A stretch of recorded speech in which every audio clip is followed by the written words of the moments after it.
지방세라는 걸 감면받게 되지 않습니까? 네. 네. 거의 99%. 창업 인정해줄 수 없습니다. 담당 세무사님이 고용이 생겨주는 대상이 아니신데 왜 그 얘기를 하시죠? 깔끔하게 정리해 주십시오. 견디고 듣다 보면 늘어나는 재테크 지식 시작합니다.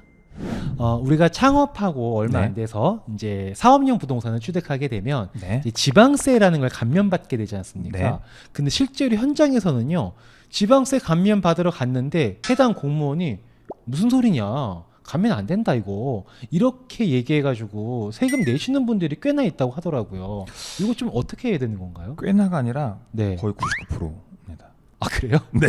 아니, 감면 된다 그래서 다 준비해서 갔는데 감면이 안 된다라고 얘기하는 게 거의 99%라고요? 네. 그럼 사실상 감면 안 되는 거 아닌가요? 그러니까 이거는 지방세라는 업무가 어떻게 처리되는지 구조를 이해하시면 네. 충분히 대응하실 수 있는데요. 네. 이런 고민 없이 접근하시면 네. 대부분 지방세 감면인 줄 알고 갔다가 내시는 경우가 발생합니다. 어떤 것 때문에 그런가요? 첫 번째는 뭐냐면요. 지방세라는 행정 업무를 처리하는 절차를 잘 고민해 보시면 돼요. 예를 들면 우리가 법인세나 부가세는 누가 처리하죠? 신고 대리를 누가 하죠? 세무사가 하죠. 세무법인. 네. 전문가들이 합니다. 지방세 고지를 하는 데는 어디죠? 하나는 세무서, 네. 국세청. 네. 그들 역시 세무 전문가들. 그쵸. 그래서 전산회에서 능수능란하게 아주 시스템적으로 네. 일정 기간에 과세 메인 매출을 잘 계산해서 이렇게 과세 표준을 산출하는 방식이기 때문에 사실은 뭐 되고 안 되고 일이 별로 없어요. 그러니까 일방이 그쵸. 속이지 않는 한 네. 문제의 여지가 거의 없습니다. 전문가들끼리. 그렇죠. 네. 근데 이제 지방세는 어떻게 처리되냐면요. 예를 들면 제가 오늘 땅을 계약했어요. 은행에서 대출을 받습니다. 네. 그러면 이제 은행에서 지정해준 법무사님이 오시죠. 그쵸. 매매계약서 쓰는 현장이 옵니다. 그쵸. 그래서 매매계약서 쓴 것과 도장과 부대 서류들을 다 챙기고 등기 비용을 챙겨서 여기 땅하고 출발하시죠. 그쵸. 그렇죠. 그리고 현장에서 전화를 주세요. 네. 사장님 가면 안 된다는데 일단 시간 없으니까 내고 억울하시면 경정하세요. 저 빨리 가야 돼요. 그쵸. 법무사님이 그날 그 등기 하나만 치는 게 아니잖아요. 그쵸. 갑론돌박 해줄 시간이 없어요. 그쵸. 또 우리 입장에서는 법무사가 안 된다고 했고 그 안 된다고 한 걸 공무원이 안 된다고 했으니까 안 되나 보다 일단. 그렇죠. 그래 일단 내고 내가 꼼꼼하게 알아본 다음에 경정해야겠다. 이렇게 생각을 하게 그렇죠. 되죠. 근데 대부분은 경정까지 못 가시죠. 법무사님이 안 된다고 했고 그치. 지방세 취급하는 공무원이 안 된다니까 안 되는가 보다. 나 어. 사기당했네. 컨설턴트들 된다더니 이렇게 내가 잘못 알았나 보다. 끝나는 경우들이 많은데요. 네. 사실은 잘 보세요. 법무사님들이 세무 전문가일까요? 아니죠. 아니에요. 근데 세무 전문가는 아니시죠. 그렇죠. 법무에 대한 전문가시지 세무는 잘 모르세요. 그쵸. 두 번째는 지방세 취급하는 공무원들은 그러면 세무 전문가일까요?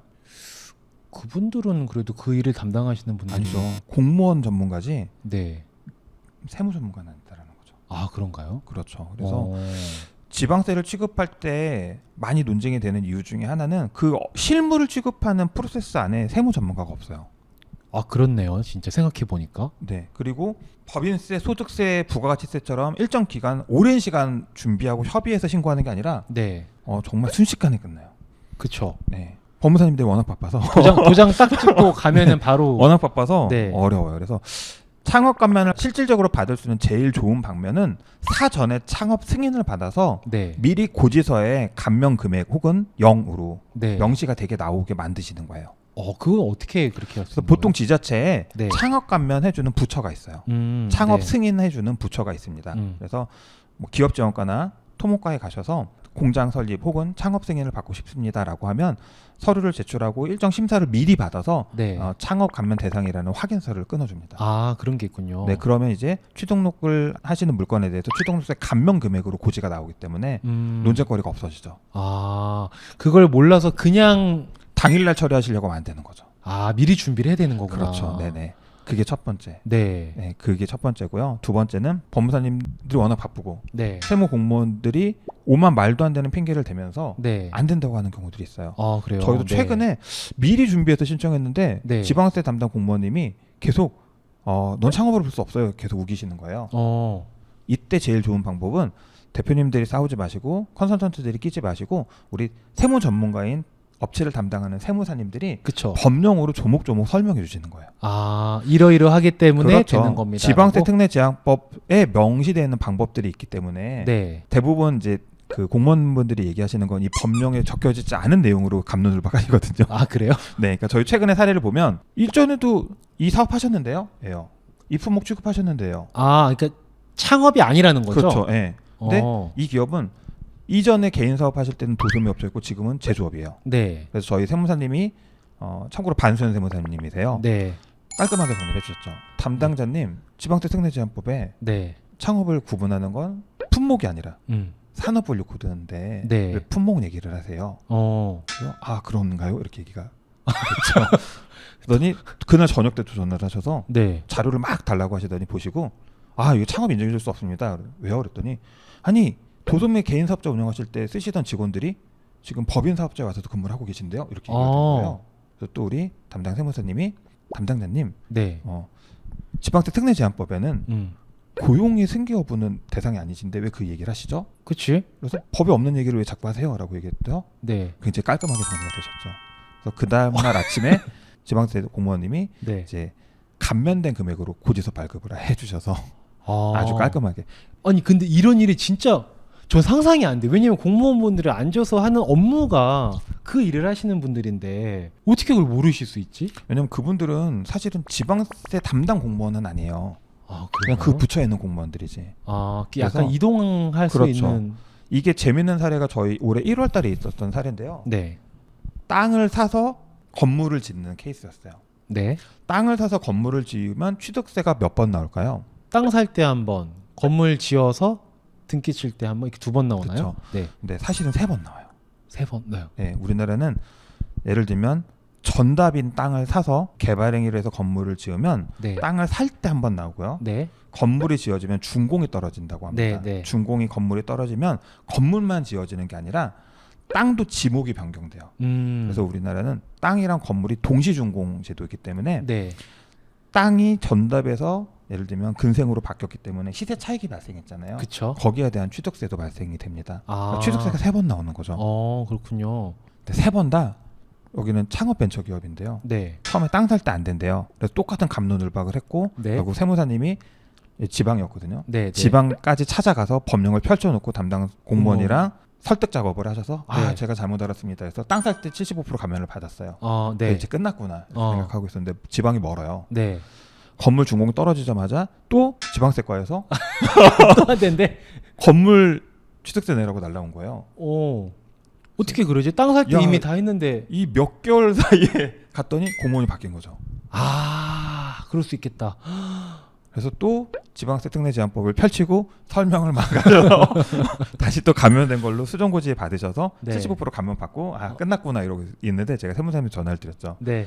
세무사님 토지 준공이 나서 네. 한 번 더 나올 것 같은데요. 그랬더니 2번 했는데요. 근데 여지없이 3번째 또 취득세 내라고 100% 고지서가 날라온 거예요. 또 바뀐 거예요, 공무원분이? 그렇죠.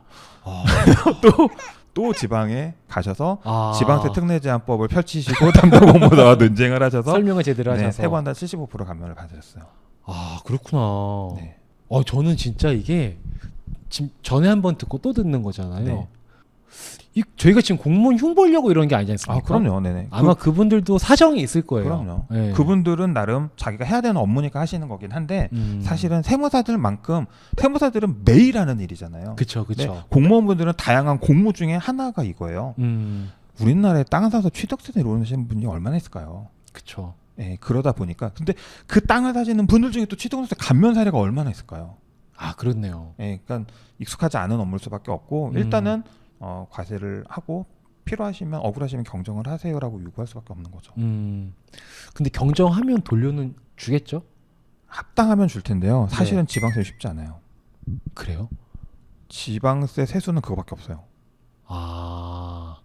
그러니까 무리를 하더라도 목숨 걸고 지방세를 그래서 지방세 창업 감면이나 뭐 이제 농지 전용 관련해서 네. 취득세 감면 받는다라고 하면 예전과 다르게 굉장히 엄격하게 메인 매출처까지 자료를 다 뒤지면서까지 창업에 대해서 이렇게 고민해야 되는 사례들이 많아지고 그렇네요. 있습니다. 부동산 취득 얘기 나왔으니 하나만 좀 여쭤볼게요. 네. 요즘에 아파트 이런 거 좀 시들시들하다는 분위기 있잖아요. 네네. 약간. 근데 사업용 부동산, 그러니까 흔히 말하는 꼬마 빌딩 네. 뭐 이런 것들은 엄청나다고 화랑이라고 지금 하던데 현장 네. 분위기는 좀 어떠세요? 그러니까 이제 현장 분위기는 사실은 우리가 얘기하는 수요가 있는 좋은 목의 입지들은 네. 정말로 없어서 못 사는. 저희도 최근에 저희 저희 사업용 부동산을 취득하려고 계속 뛰어다니고 임장을 한 2달 했는데요. 매물이 나와서 당일날 가면은 들어갔거나 팔려 있는 경우들이 많을 정도로. 네, 서울 사대문 아니라든가 뭐 사실 송파는 잘 모르겠고 강남 서초 쪽은 뭐 매물이 나오면 바로 취급되는 수준이고요.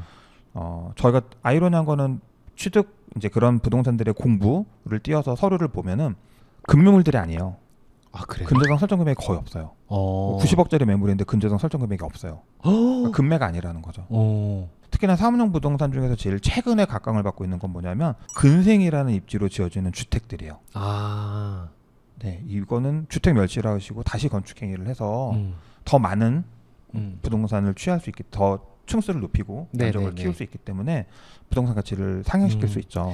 요 제가 여쭤봤던 이유가 저희가 대표님 모시고 방송했던 것들의 큰 주제를 그냥 모든 영상들에서 관통되는 네. 내용이 좋은 융자를 잘 활용할 수 함으로써 네, 자산 취득을 하자라는 그렇죠. 얘기를 많이 네. 해주셨는데 지금도 이 부동산 시장에서 자산 취득하는 게 의미가 있을 것인가를 한번 여쭤보고 싶어서 네, 여쭤봤던 그러니까 겁니다. 부동산이 사면 오릅니다 이런 논쟁은 아니지만 사업용 부동산은 투기라는 개념보다는 임대 대신이라는 실제 사용자들의 목적. 그렇죠. 네, 그리고 두 번째는 지금 말씀드린 것처럼 주택이랑 다르게 세금에 대한 혜택, 그다음에 융자 자금 조달에 있어의 혜택, 뭐 거래 금액의 80% 가까이를 융자받을 수 있다는 건 사실은 어마어마한 혜택인 거죠. 그렇죠. 예, 이런 것들을 종합적으로 생각해서 사업자가 안정적인 영업 활동을 할 수 있는 네. 환경을 조성하는 게 목적이기 때문에 네.